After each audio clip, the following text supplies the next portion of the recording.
रोटी कपड़ा मकान देते हैं? कहा नहीं नहीं, संतों ने बड़ा सुंदर सुंदर भाव डाला इस पर। भरत जी किसी को रोटी कपड़ा मकान से नहीं भरते, फिर किस चीज से भरते हैं? कहा जो जीव को राम भक्ति से भर दे उसी का नाम भरत है। एक और बात, विश्व भरण पोषण कर जोई, विश्व परमात्मा का भी नाम है।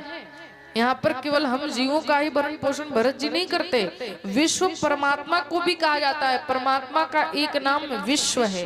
आप विष्णु सहस्त्र नाम उठा करके देखेंगे तो परमात्मा का पहला नाम ही विश्व आया। विश्वम विष्णुर वसटकारो भूत भव्य भवत प्रभु। जब विष्णु सहस्त्र नाम उठाकर आप देखेंगे तो परमात्मा का पहला नाम ही विश्व आया। अर्थ क्या है? जो परमात्मा का भी भरण पोषण करता है उसी को भरत कहा जाता है। अब प्रश्न यह उठा, क्या परमात्मा भी भूखे हैं? मान लो हम तो संसारी हैं, भूखे होते हैं, लेकिन परमात्मा भी क्या भूखे होते हैं? दुनिया को देने वाला वो किस चीज का भूखा होता है? तो देखो, भगवान इस संसार की वस्तुओं के भूखे नहीं होते, लेकिन भगवान भाव के भूखे होते हैं। और भरत जी महाराज अपनी भक्ति के द्वारा, अपने भाव के द्वारा परमात्मा का भी भरण पोषण करते हैं, इसीलिए इनका नाम भरत पड़ा।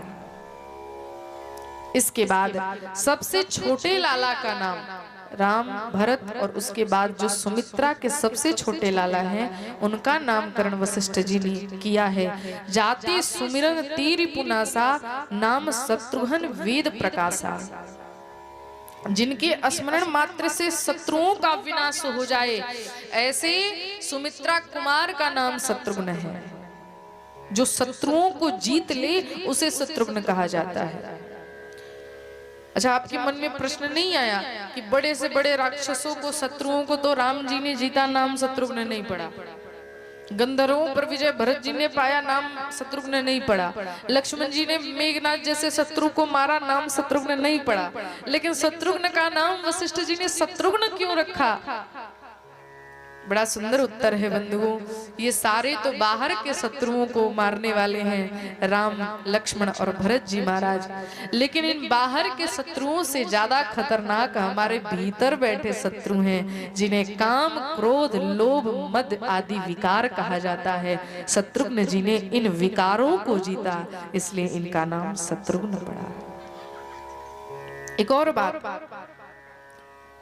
भगवान वन गए, इसका मूल कारण